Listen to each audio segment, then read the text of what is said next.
Party अमन को सलाम, उनके जज्बे को सलाम। 4 दिन से बैठे हैं अनशन पर बिना पानी पिए हुए। आज हम लोग कोशिश कर रहे हैं कि अनशन का यह मतलब नहीं है कि आप पानी भी न पिए। हमें आपकी फिक्र है, सरकार को हो या ना हो, हमें आपकी फिक्र है।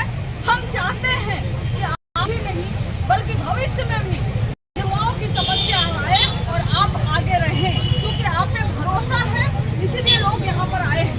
दूसरी बात, मांग कोई एक नहीं है, और जब मांग एक नहीं, मांग अनेकों हो जाए, 17 मांगे हो जाए, इसका यह मतलब है कि ये मांगे एक दिन में पैदा नहीं हुई है।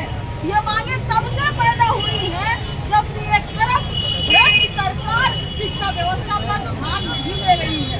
चाहे वो, मैं आपके सारे 17 मांगों को देख रही थी, चाहे वो पुलिस भर्ती हो, चाहे वो बिहार एलिजिबिलिटी टेस्ट हो, चाहे वो टीआरई को लेकर हो, चाहे वो दरोगा भर्ती हो, चाहे वो बीपीएससी के थ्रू होने वाली अन्य परीक्षाएं हो, सब में किसी न किसी तरीके की है, सब में किसी तरह का करप्शन है, सब में किसी न किसी तरह का टेक्निकल ग्लिच है। लेकिन हमारे इस सरकार से सीधा सवाल है कि सरकार में क्या ग्लिच है, सरकार में ऐसा क्या एरर है कि आप पंचवर्षीय योजना चलाते हो नौकरियों को लेकर।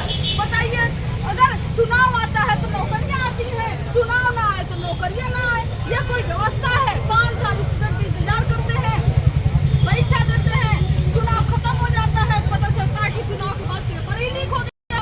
कब तक ऐसी दिशा से भागते रहेंगे? हम भागते रहेंगे, डरते रहेंगे कि हम दमन के शिकार होंगे इस सरकार के। लेकिन हमने एक और सबक सीखा है कि इस देश के जनता से हम और सबक सीखे हैं हमारे बगल राज्य झारखंड से कि सरकार चाहे हमारी हो, सरकार चाहे उनकी हो, सरकार को सुनाना ही पड़ा है। और हाँ, बस अंतर यही है कि कौन सरकार सुनती है। आपको याद रख कि यही सरकार केंद्र में है, वो कहते हैं हमारा से नहीं है और है कि आपको डराया, भले सत्ता में तुम बैठे हो, ये हमारा है, ये सिस्टम है, यही से कुछ चंद बुजुर्ग लोग नहीं करेंगे। हम अगली जनरेशन, अगली पीढ़ी हम नहीं करेंगे।